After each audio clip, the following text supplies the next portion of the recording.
Compétences Futur Pro, qui est un programme destiné aux professionnels qui souhaitent recruter, mais aussi aux jeunes, sur le sujet être carrossier en 2019. Être carrossier en 2019, effectivement, il y a la technologie à suivre.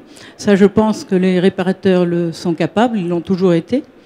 Par contre, effectivement, c'est un petit peu tout ce qui les entoure qui devient un peu plus complexe.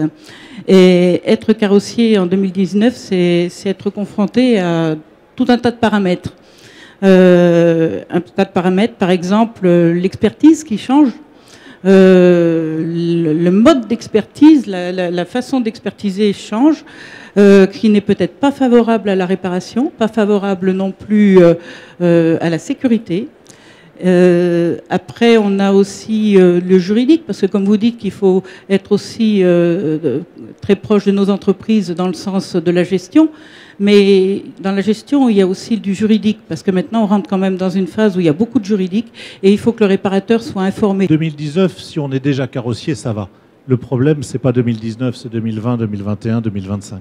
Qu'est-ce que ça va être en 2025? C'est quelqu'un qui, à mon avis, aura sorti la tête du guidon, aura levé le nez, sera sorti de son entreprise, sera allé voir autour, ici, ailleurs, à son organisation professionnelle ou ailleurs, ce qui s'est passé. Ce que dit Marie-Françoise est évidemment juste, c'est évidemment ça. Mais il faut avoir une vision globale de l'ensemble de ce qui se passe dans son environnement économique pour bien comprendre où sont les enjeux et où les choses se passent. Les enjeux sont technologiques, très clairement technologiques.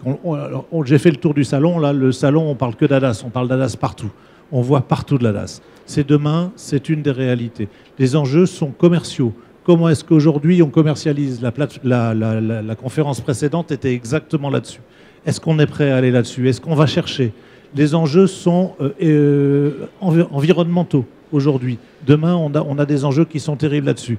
Et on a aujourd'hui, dans nos organisations professionnelles, une aide à apporter très claire, très claire. Alors, je parle pour le CNPA, mais je pense que chacun peut en dire la même chose. On a une aide à apporter très importante dans tous ces items-là à nos adhérents. Contrairement à ce qu'on pourrait croire, en tout cas, je ne laisserai pas croire que ça nous inquiète. Pourquoi? Parce qu'on a toujours su se former. On a toujours su travailler avec nos fournisseurs, nos distributeurs.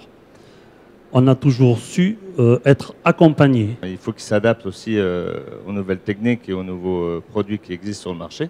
Donc ça va être le vitrage, parce qu'il y en a quand même, c'est un gros poste. Oui. Le collage, rivetage, on va commencer à regarder justement sur ce domaine-là. Et puis tout ce qui est technique, en fait, être capable d'utiliser le numérique à l'atelier, parce qu'aujourd'hui, ils sont tous capables d'utiliser un téléphone, mais finalement, avec une version numérique, ils ont un petit peu plus de difficultés. Ouais, qu'est-ce que ça veut dire utiliser du numérique à l'atelier pour vous concrètement? Sur quels outils? Sur un PC ou une tablette, pour voir le redressage en temps réel, par exemple. D'accord. On est là, quoi.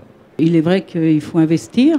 Il faut investir. Après, il faut trouver aussi le personnel adapté, mais tout à l'heure, je vous parlais de pénurie de personnel. Il va falloir quand même trouver des techniciens. Comment on les paye? Est-ce qu'il vous Parce semble... on est toujours, on est quand même toujours sous une pression économique, oui, tout à fait. financière, morale aussi. Est-ce que vous arrivez à facturer correctement? Alors aujourd'hui, oui, parce qu'il y a une notion... il y a deux activités. Hein. Il y a deux activités dans lesquelles on a l'occasion de facturer le recalibrage des caméras et des radars. C'est l'activité de carrosserie dans laquelle c'est une négociation de gré à gré, non pas avec l'assureur aujourd'hui, mais avec l'expert, qui entre guillemets le représentant de l'assureur, mais qui est quand même celui qui va prendre, ne pas prendre, accepter, refuser, avec lesquels il y a quand même une négociation. Et là, il y a la deuxième partie qui est la partie recalibration dans le cadre du vitrage automobile, où là, effectivement, c'est un petit peu plus contraint, on va dire, en termes de facturation. Il me semble, en tant qu'observateur, que la taille de la carrosserie moyenne ces dernières années a augmenté parce que vous êtes obligé de beaucoup investir et donc d'absorber les coûts de ces investissements. Est-ce que c'est juste, Patrick Nardou? Effectivement, le type de matériel a complètement changé. Le marteau prend sûrement moins de place qu'il en a eu.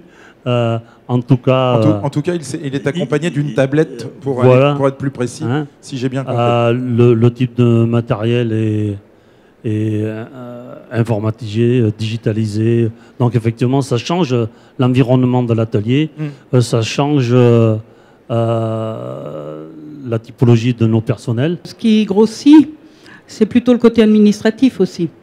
Il y a eu un transfert de, et là, il y a un transfert d'activité. de données et d'activités, et je dirais c'est du personnel à temps complet pour une carrosserie, mais pour l'accueil, pour le juridique. Et ça, c'est vraiment un travail au quotidien qui demande une énergie impensable, où on ne se doute pas de toute l'énergie que peut mettre quelqu'un qui accueille le client, de la réception du début du dossier jusqu'à la fin du dossier. Et puis, ça, c'est quelque chose qu'il faut être conscient, parce que le carrossier de 2019, il ne peut pas passer à côté. Celui qui va rester le nez dans le guidon de son atelier aura vraiment du mal à survivre. Et vous disiez tout à l'heure qu'il y avait effectivement beaucoup d'investissements qui ont été réalisés, qui vont être réalisés. Marie-Françoise parlait d'administratif, où effectivement, aujourd'hui, on a presque une procédure par client, clairement. C'est très coûteux, c'est très difficile. Ça veut dire que par définition, probablement, je crois que dans quelques années, et si ce n'est maintenant, un atelier de moins d'une dizaine de personnes va commencer à avoir du mal à avoir une réelle rentabilité.